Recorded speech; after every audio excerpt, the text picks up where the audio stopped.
नमस्कार, म SK Jimba construction and private लिमिटेडको प्रबन्धक निर्देशक हजुरहरूको माझमा फेरि पनि उपस्थिति भइसकेको छु। आज म हजुरहरूलाई भूकम्पको बारेमा र केही नक्सा डिजाइन वा केही बारेमा केही जानकारी दिन गइरहेको छु।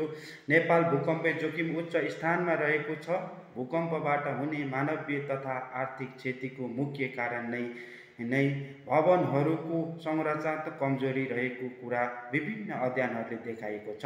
तसर्थ भवन निर्माण र यसमा भइरहेको असावधानी गर्नाले भोलिको अस्तव्यस्त तथा भयावह अवस्थामा मूल्याङ्कन हामी सबैले गर्न सक्छौँ। त्यसैले हामी यसबाट बच्न र सम्भावित क्षतिको न्यूनीकरण गर्न विश्व नै एक ढिक्का भएर अगाडि बढिरहेको छ। नेपाल विभिन्न कालखण्डमा गएका ठुला भूकम्पहरू र 2072 सालमा गएका विनाशकारी भूकम्प र यसमा जोखिम र यसपछिको परिमाणले थप चुनौती दिएको छ। जीवनमा एक पटक मात्र बनाइने घर सम्पूर्ण तत्त्वले सुरक्षित रहन जरुरी हुन्छ। यसमा जीवनभरि आर्जिएको पुँजी समेत लगानी गरिएको हुन्छ। तर भवन निर्माणको क्रममा भूकम्पीय प्रतिरोधात्मक प्रविधि अपनाइकन आकर्षक डिजाइन तथा सस्ता मूल्य बनाउने नाममा असावधानी प्रविधि गर्नाले आफ्नो घर आफ्नै लागि च्यान बन्दै गरेको छ। भूकम्प प्रतिरोधात्मक भवन भन्नाले जुनसुकै म्याग्निट्युडको भूकम्प आए पनि नभत्किने भन्ने चाहिँ होइन। यस्तो भवनहरू निश्चित समयसम्म ठुला भूकम्पको धक्का थेग्न सक्ने तथा तुलनात्मक रूपमा परम्परागत प्रणालीले बनाइएको भवनभन्दा बलियो हुन्छ। एउटा भवन बन्न विभिन्न तत्त्वहरू जस्तै इँटा, बालुवा, सिमेन्ट, रोडा र रङ आदिको सही मिश्रणमा हुन्छ।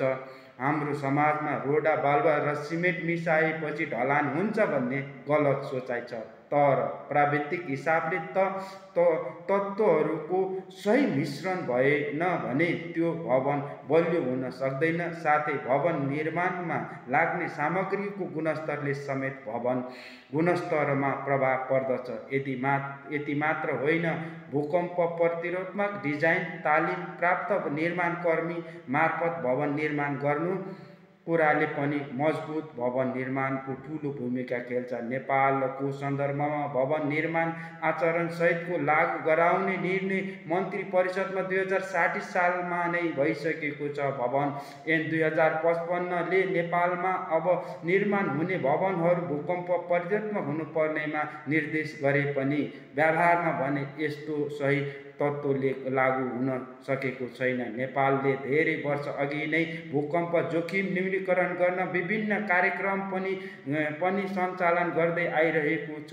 यस अन्तर्गत राष्ट्रिय भवन साहित्यको कार्यालय भूकम्प प्रतिरोधात्मक निर्माण प्रविधि लगायतका जनचेतनामूलक सामग्रीहरू पनि भवन निर्माण संहितालाई पूर्ण रूपमा लागू गर्न विभिन्न चरणको पार गर्नु पर्ने र धेरै समय लाग्ने भएकाले यसको सकारात्मक जनचेतना तथा ज्ञानको विकास गर्न तर्फ भने आजबाट नै लाग्नु पर्ने हुन्छ।